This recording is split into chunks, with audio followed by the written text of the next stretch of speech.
We're following developing news out of Starr County where an officer was shot. That officer now home recovering. His gun discharged as he struggled with a suspect. Channel 5's Valerie Gonzalez spoke with the police chief in Rio Grande City about the training his officers go through. Valerie?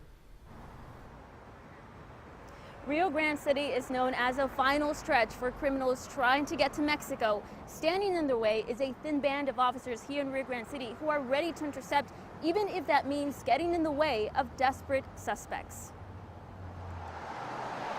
With a team of 29, including the chief, Rio Grande City is protected by officers who receive periodic training to avoid the dreaded phone call. To us, this is a call that you don't want to get at any given time, and that's the one we got yesterday. An officer getting shot on the job is one of the worst case scenarios for many police departments.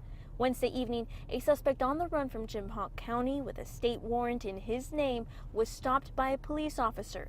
In the middle of the struggle, the officer's service weapon fired, hitting the officer in the leg.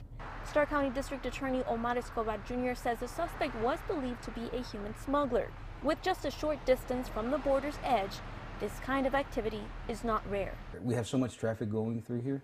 People want to, get where they need to be. And the closer the goal, the higher the stakes. It just depends on the pressures that they're getting from whoever they work for.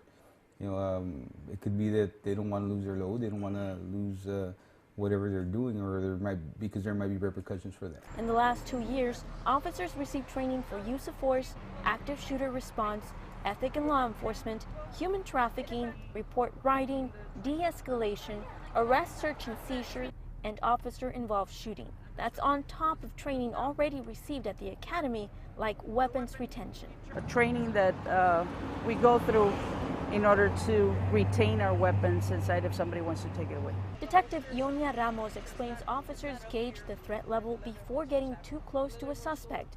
They carry holsters that make reaching for a weapon challenging. It goes down,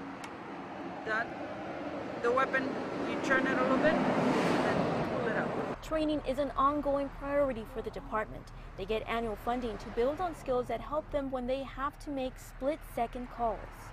A lot of times, yes. Thank God we haven't had too many incidents like that, but we do have that, back in the mind thread that one call, that one particular call will be the call that we would get into something important or aggressive. They'll keep working to secure arrests peacefully and have everyone get home safe when it's all over. Chief Castillo tells us they will be reviewing what led to the shooting yesterday. In the meantime, they already have plans to receive new weapons retention training once that becomes available at the academy. Live in Rio Grande City, Valerie Gonzalez, Channel 5 News at 6.